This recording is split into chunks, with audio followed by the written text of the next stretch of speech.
Today's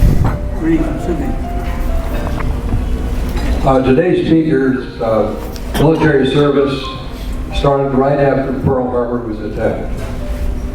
As an 18-year-old recent high school graduate, he walked into a San Diego Army Air Corps recruiting office and signed up for pilot training.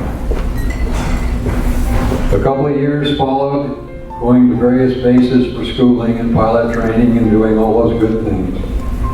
And at age 21, he was pilot in command of an 8th Air Force B-24 heavy bomber on his first mission over Germany, age 21. Pilot in command. He flew a total of 35 combat missions, earning the Distinguished Flying Cross and 7 Air Medals. So please welcome a member of the greatest generation, Army Air Corps First Lieutenant Roberto Bob Ruiz.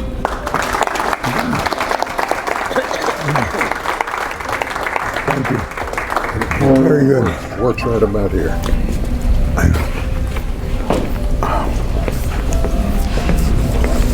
I'll get over here where I can see what's going on.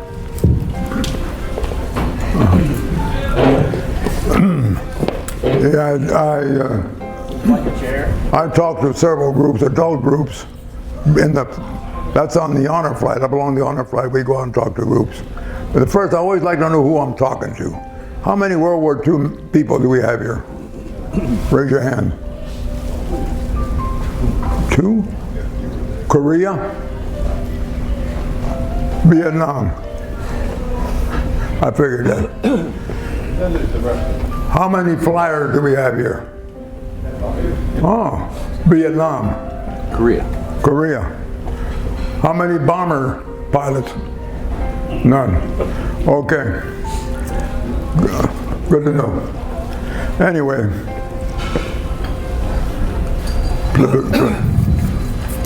Next one. I can't read that. You read that. Can you read it? This is on page 1 of Bob's notebook.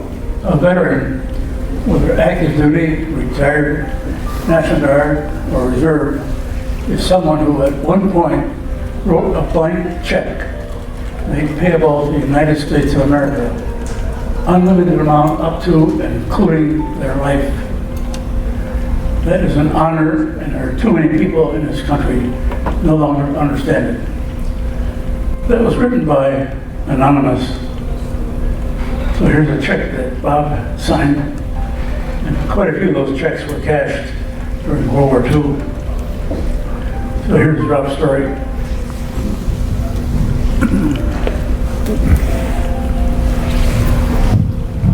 Right, we'll start from there. I'm from little town, little beach community down here by San Diego, Pacific Beach. How many know Pacific Beach? I was born and raised there and went to school there.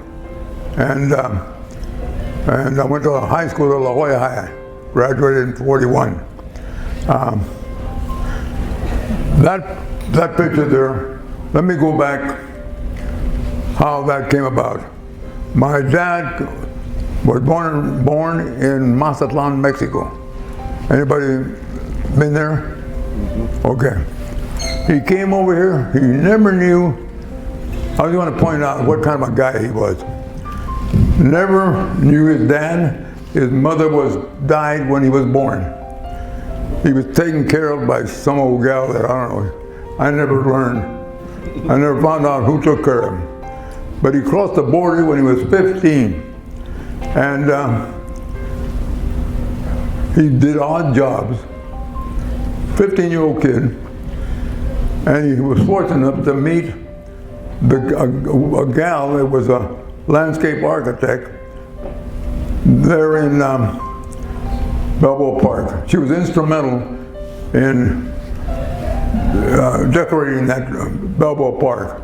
You know Balboa Park? Okay. And then he went to work for her. She had a nursery.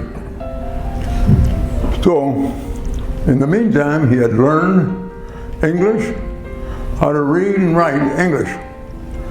So in 1929, that's our home there. That was built in 1929. I moved there when I was 7 years old, and that's a nursery in front. That house is still there today, but the nursery isn't. He sold everything, but that's where he got his start. He did landscape work in La Jolla. At one point, he had about 12 workers working for him there in La Jolla. La Jolla has a little money at the time, and it still does. But Pacific Beach didn't look like it does today. Very crowded and kind of rowdy out here. That's my dad working in the back there. He did a lot of work himself. He had worked seven days a week. No, he worked 6 days a week.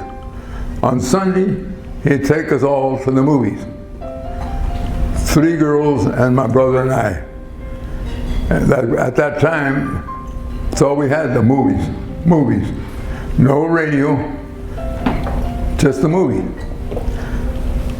Next. That was the junior high I went to. That high there was about a mile from where we lived. I could see it from the kitchen window. I could see that school.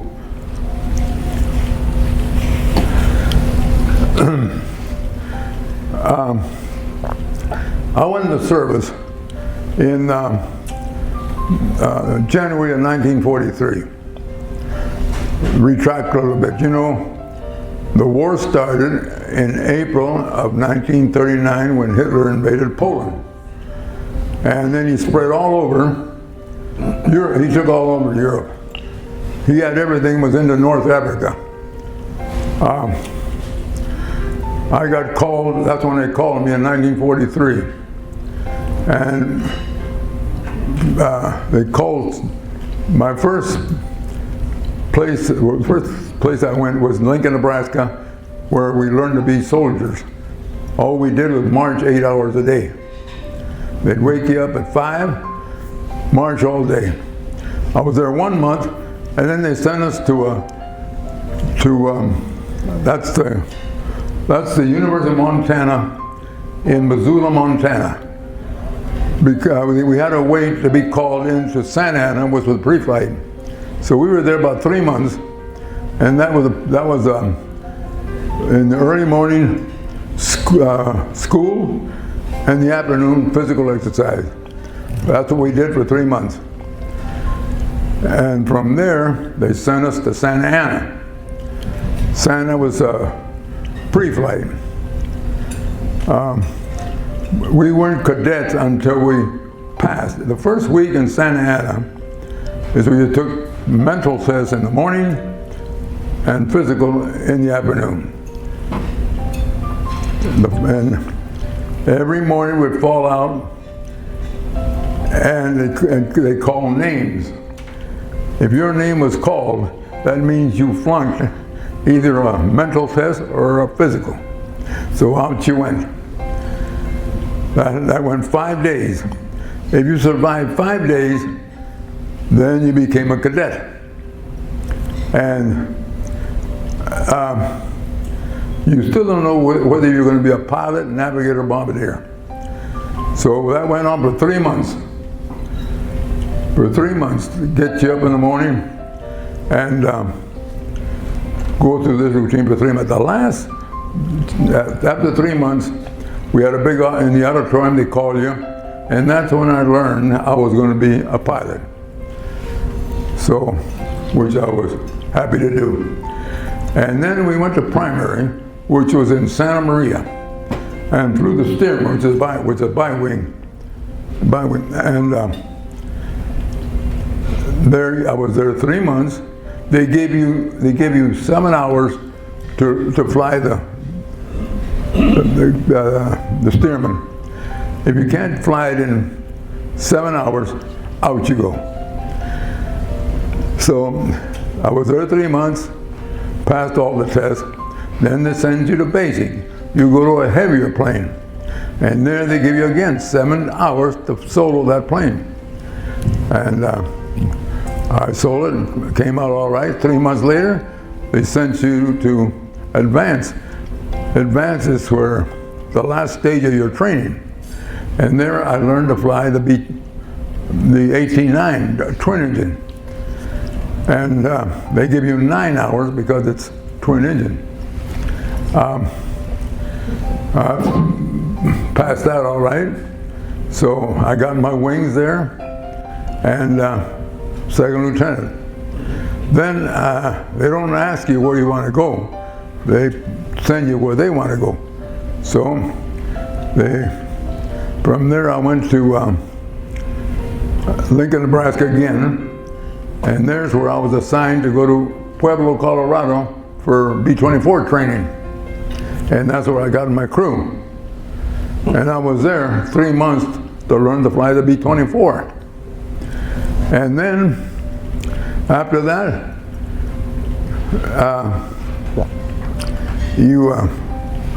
that's when we go overseas. But there's a few incidents that we had there. My brother was also a pilot of B-29. And he was in New Mexico, Albuquerque, New Mexico. He already had got commissioned, and I was in Pueblo. Before I went overseas, they gave us 5 days. I got to tell you a little incident. So I saw him in Albuquerque. We met there, and we went to this restaurant. It was a Mexican restaurant. Anyway, we went in that restaurant and we stopped. We went in there, all the cooks, the waiters, and everybody else that was working there came out to our table. They had never seen Hispanic pilots or officers. So they hung around our table, but they didn't even let us eat. So anyway, we did eat. From there, I left my brother there, he was there. So I went from there to Topeka, Kansas. Topeka, Kansas, where we got our uniform, flight suit, our mask, our 45 pistol, and I was there 1 or 2 days. And then from there we went to New York to catch the boat to go to England, to leave. They didn't tell us we were going to England. They just said port of embarkation, and I can see movies today where you're going up that ramp, getting on the ship. And when we were getting on the ship, they're singing this song, over there, World War I, and we won't come home until it's over there. That's what we got going up the ramp. Well, all of us went. But also, and not only us, it was also GIs, everybody loaded the ship. We were fortunate, we were up in we had staterooms up on top. Anyway, we went across 14 days, and we landed in Southampton 14 days later. And from there, we took a train to Norwich, East Anglia. And that's where I joined the 389th Bomber Group. The 389th Bomber Group, yeah. Now, over there in England, there were three divisions. Change.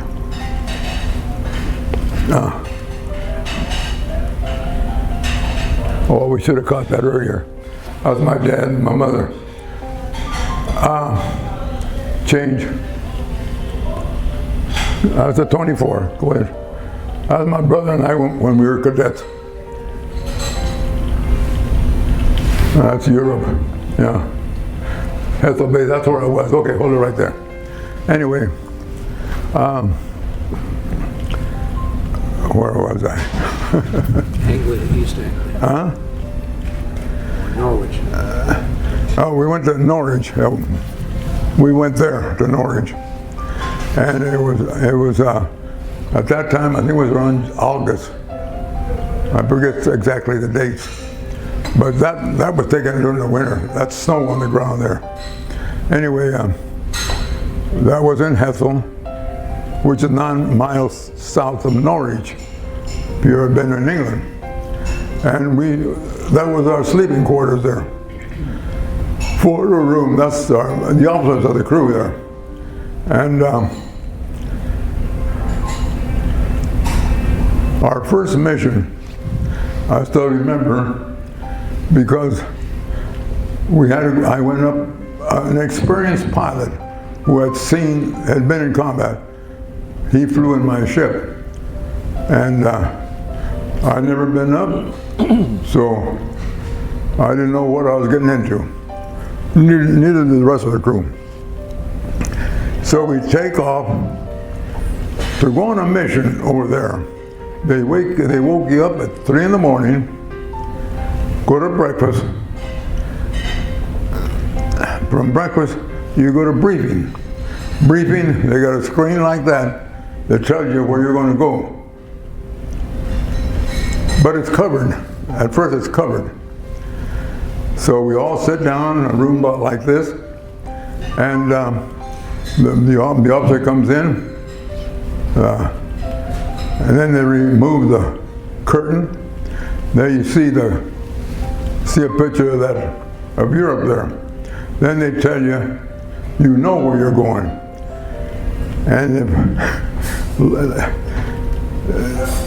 later on, when you've been around, when you have bombed several cities, like Berlin, and if they pick Berlin, you can hear them say, oh no, the whole mob. That was a very hot place. Anyway, that first mission, I flew it and took it off, and then we went to the target. When we get to the IP, that's the initial point. From there, we go to the target, which is about, I'd say about 5 minutes. He takes over. The experienced pilot took over. I'm sure glad he took over. It was Hanover, which is west of Berlin. And I had never seen flak before. It was a clear day. It was on a Sunday. And all of a sudden, explosions all around us. The plane next to me gets a direct hit. Boom. And I'm looking down, and 9 guys in that plane. The sad part, that the guy that was in that one, on the pilot, he was up for the first time. He got his training in Pueblo, Colorado with me as a pilot. His first mission, he had been a first lieutenant in the ground crew. He had already seen action in the ground crew in Europe, but he wanted to fly. So that's where I met him back then, back in the States. I bet when he was going down, he wished he stayed on the ground. Anyway, that was my first mission. I had a gunner, my 2 gunners in the back, one was 17, one was 18. The 17-year-old the Italian boy, they told me later, over the target, when we were getting bombed to heck, that he was on his knees praying. But they didn't tell me because they thought I was going to get mad. I'll tell you, those of you that have seen combat, it's very scary. We're 5 miles up. I was sweating. My first experience I ever had. Here I'm 21 years old. So luckily I had the experienced boy flying. We got back to the base. And then I looked at the board up there. For the next day, they got your name up on the board that if you're going to fly the next day. Well, my name was up there, and I'm thinking about what happened today. Well, the next day wasn't so bad. Very quiet. Didn't compare to that first day. And that's the way it went on for 35 missions. The worst was the Berlin. That was a real nasty.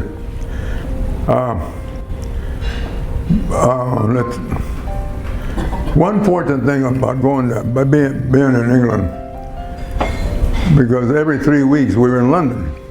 The officers, we would go down to London, have a good time. That's why I volunteered for the Air Force. At least we'd sleep in a bed and eat in a mess hall, not out on the ground like so many the GIs did. So the GIs on the ground, I sure felt sorry for them. I was sleeping in foxholes, eating K rations, etc.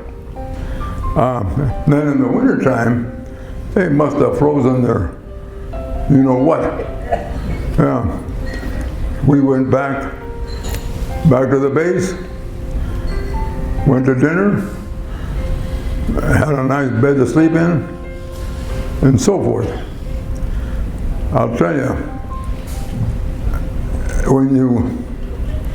when you're flying those missions, you hear them. We only flew 35 missions. Fighter pilots flew 60, 70 missions. But they used evasive action. We couldn't take evasive action. We had to stay real close, real tight, to drop a good bomb pattern down there on the ground. So they could be together. We were bombing.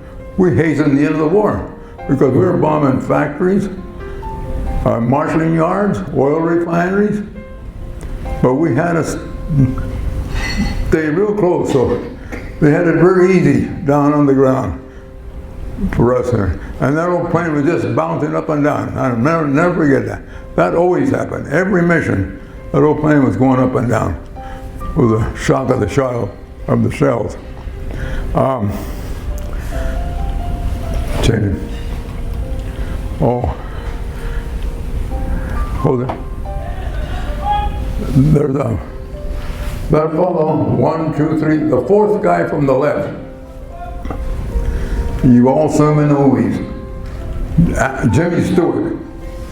How many remember Jimmy Stewart? I always mention him because I saw him all the time. We talked all the time. He was a heck of a nice guy. He wasn't stuffy. He wasn't treated there like a movie star. He was just one of us. Was he flying missions? Huh? Was he flying? He flew 20 missions. He was a lead pilot. He was a colonel. Interesting. Yeah, heck of a nice guy. Okay. Oh, this is a group of old timers, 2nd Division. We had reunions in Anaheim at the German club there, the Phoenix Club. Every year we had luncheons there. And that's a group of them right there. I'm 1, 2, 3 from the left. I think, no, I'm not. You can hardly see me. There's the next one. Go ahead. Next. Oh. Yeah. Keep going. Keep going. All right. That is this is squadron 36911.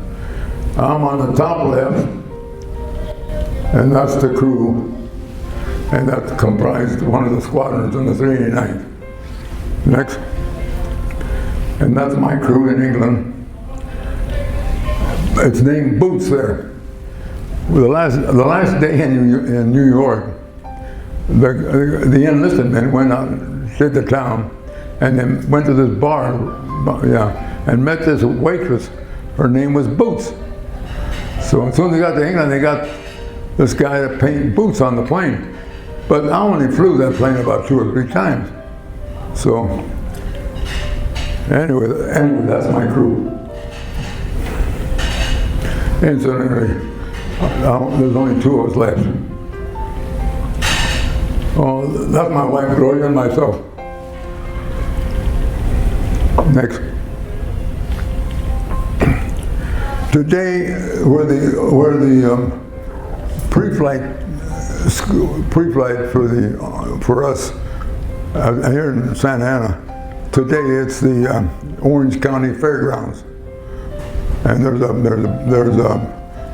what do you call it, barracks there. It's still there from that time. Next. Well, on the honor flight, we went to, they do that today. We went to Washington, D.C. And that's in Washington, D.C. on the honor flight. That's a whole group of people that were there on that flight. That's a heck of an experience. Especially when the way they greet you at the airports.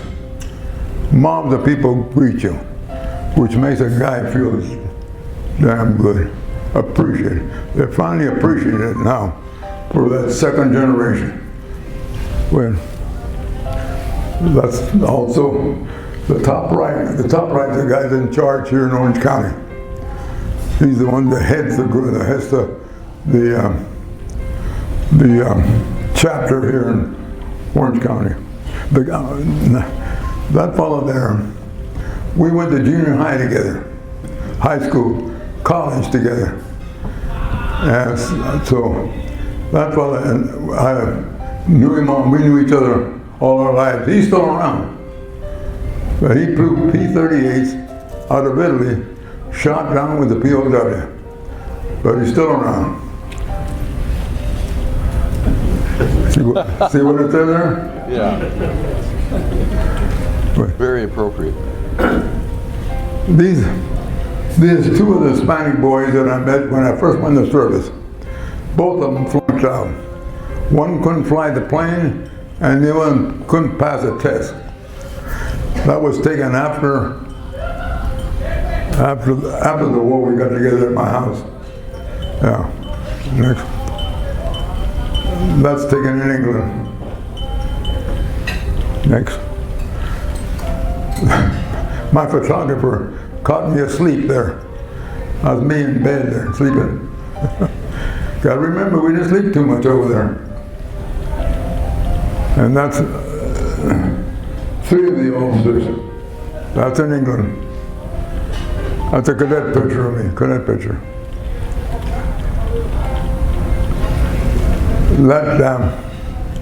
That's right outside of the Quonset hut.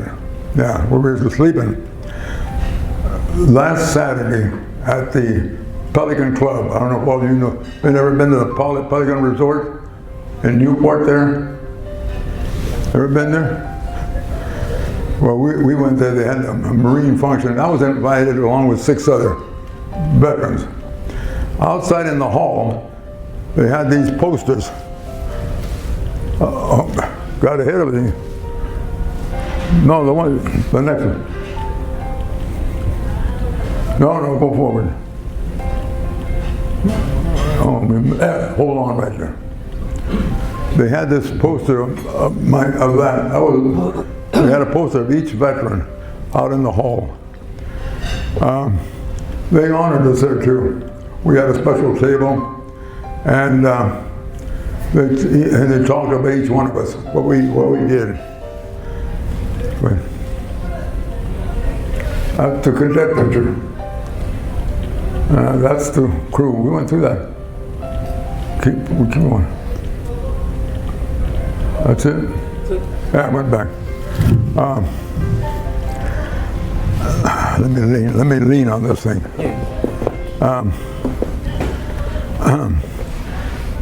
Anyway, right today. Why don't you sit down? No, I'm fine here. Yeah. Today, I belong to 3 groups. One is the Freedom Committee, which I mentioned, and we talk to high schools. And they send us out to talk to kids. Amazing, they don't teach history in a lot of schools. So, because I always ask, how many here have heard of World War II? Maybe 1 or 2. These are seniors in high school. 1 or 2 out of a whole class. That's what we go out and talk to. So You don't read it out of a book, but you hear it directly from the person that was there. The other, I'm a docent at the Lions Air Museum. That's at John Wayne Airport. How many been there? Go there on Friday between 10 and 1. I'm there between 10 and 1 on Fridays. Anyway, there we talk to people from all over the world. I remember that one time I was there, and here's this gal running towards me with her arms open to hug me. I'm looking at her. Well, she hugged me all right, and I went back, saying to myself, "What's this?" She says, "There's a gal." Oh, she was a middle-aged person. She was living in a home there in Germany. German gal, German Jew, and we were bombing her place, and they had to leave the home there because the Nazis were coming to take them. So she says, "We saved her life." The whole family moved out, and she lived in the forest for the rest of the war. Now she was a teenager, so I mentioned that because of all the people that come there. Some of the people. And I could go on forever of all the people that I've talked to. That's the Lions Air Museum in John Wayne Airport. And the other one, let's see. Well, the honor flight. The honor flight, I go with that fellow you saw up there. And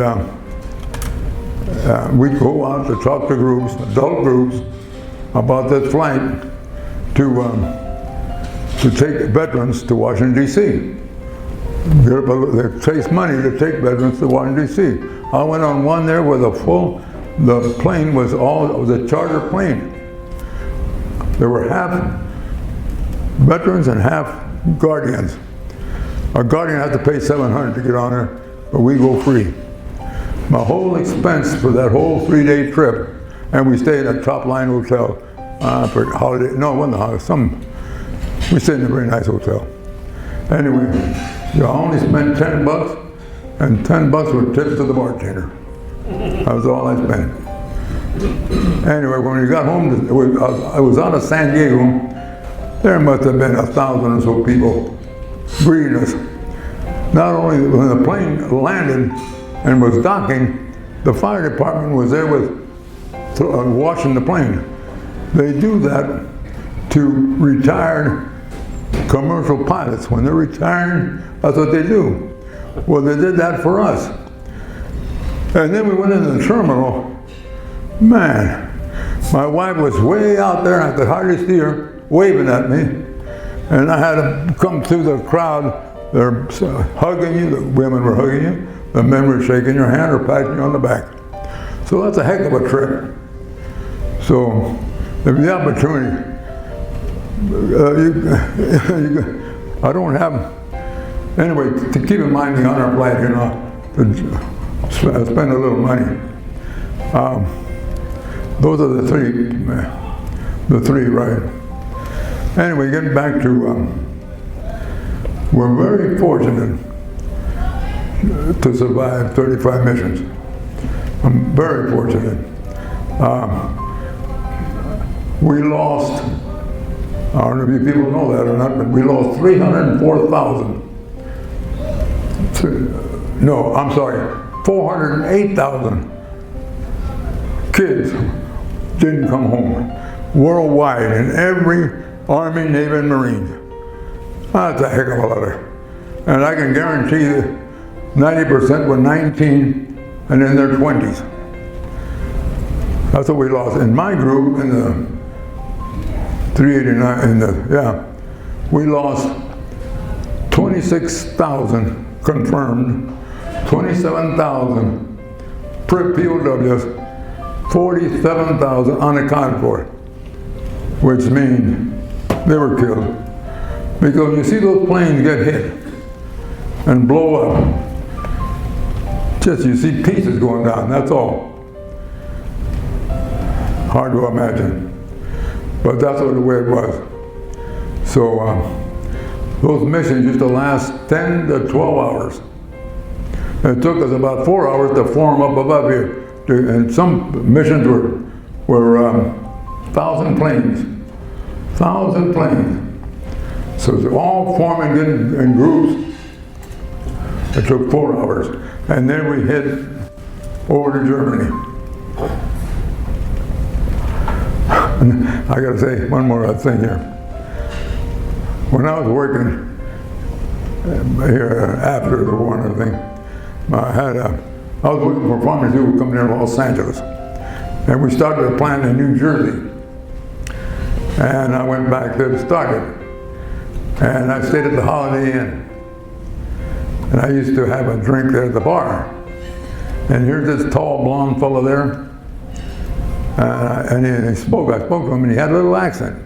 And I asked him, where are you from? Germany. Oh, and he looked at my age at that time. I was in my late 50s or 60s. And, what'd you do? Luftwaffe. You in the Luftwaffe? I was in the 8th Air Force. I was flying bombers. Oh, then he asked me what the color of the tails were on my plane. Black with a white stripe. Oh, I remember you. Isn't that something? Huh? Here he is attending bar over here. Oh my, how things change. All right, well, do we have any questions? How often did you fly the same plane? How often did you fly the same plane? Oh, the same plane that, we flew maybe 2 or 3 times. Yeah, you never flew the same plane all the time. They had a letter on each tail of the plane. A for Able, C for Charlie, so forth. So when you saw your name up there that you're flying, they'd have that number there so you know which plane you're going to go to. Yeah. I noticed most of the airplanes you see in the movies, they were the B-17, and I noticed here the B-24. So what, were they intermingled with your 389th, or were there just B-24s? I didn't get the last part. All the planes that you flew in your squadron, were they all 24s? B-24s? Oh yeah. Nope. Remember I said there were 3 divisions? First and third were B-17.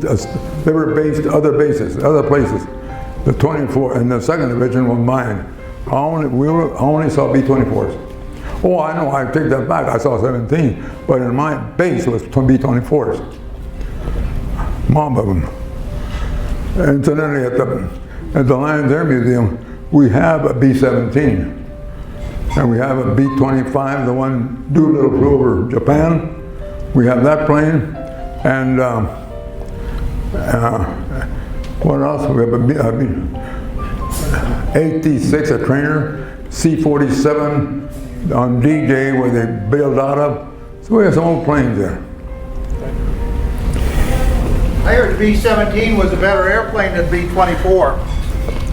You're looking for trouble, Dave. Any other questions? I want to answer that one.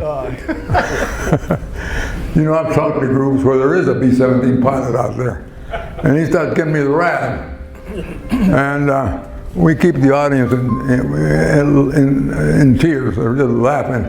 Yeah, they always say the B-17. Well, the B-17 was built first, but they were looking for a plane that could go higher, faster, and longer. That's the B-24 came about. And also we carried 6,000 pounds, and the B-17 carried 5,000 pounds. We had the same armament, a 50 caliber machine gun, and the same amount of crews. But and I'll have to admit one thing, they could take more damage than the B-24. Yeah.